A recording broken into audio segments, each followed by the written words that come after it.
Who are your influences? Well, areas of life that fascinate me are probably bigger than even my musical influences. Metaphysics is a big area of study, has a lot to do with the latest record that's been nominated. Jane Roberts is a author and psychic channeler who has really had a big approach or a big effect on my approach to, I think, actually making music, actually. And also my Grandpa Adams for being a stubborn old chap. Tomorrow We'll Tell the Story, the album nominated in the IMAs here, has been called many, many things. I like what one writer called it as medieval futurism, like being sucked through a wormhole and dumped into an alternate reality where robotic druids watch over humanity. Unusual effects used in Tomorrow We'll Tell the Story, production, mixing. In the instance of this album, I employed, of course, robotic druids.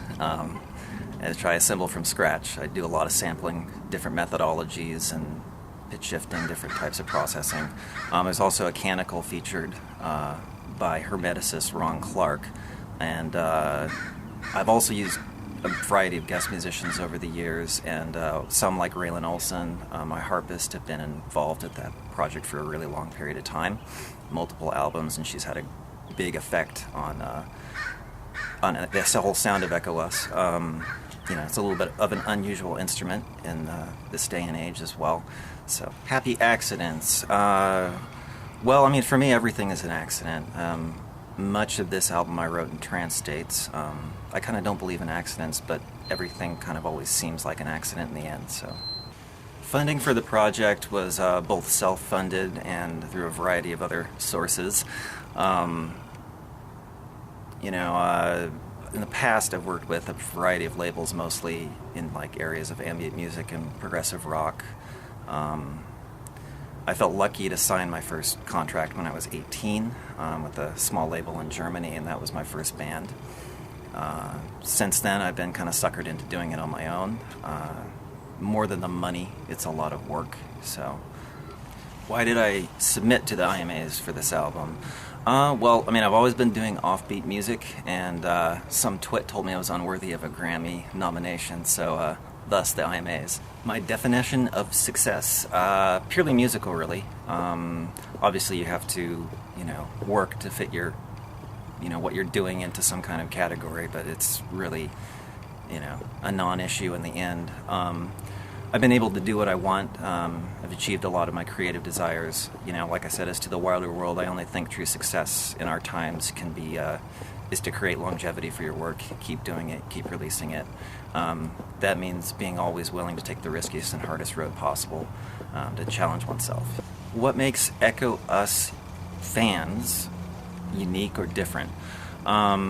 I would just say that I think true iconoclasts are hard to find in our times. I've always felt my work is kind of a voice for those who don't fit in, who are doing things different with reality making in our world. I was always an outcast as a kid, somewhat of an outcast as an adult, so I feel like I represent that kind of area of life. Mishaps on the road for Echo Us, that's a really very interesting question, isn't it? When I have been out, though, playing with my former band, I absolutely enjoy traveling. I've always tried to do it when I can. Most of the time I can't, though. But when I do get out there, I enjoy having some extra time to actually treat it, as a fun thing rather than something that's rushed. Musical influences run the gamut. I went to school for music, so I didn't really study classical or jazz per se. I did kind of a variety of different things with my studies. I've always been in big Debussy, Stravinsky, Mussorgsky, a lot of other 20th century composers especially, and also modern artists, Bjork, Tangerine Dream, Mike Oldfield, basically anyone who's a risk taker, does something different, some offbeat stuff that doesn't really show up as much in my music, as I really love George Benson, Philly Soul, other stuff, Pat Metheny, people like that. So, any songs that I wish I wrote besides my own? Passive income much? Singles, EPs, or albums for the future?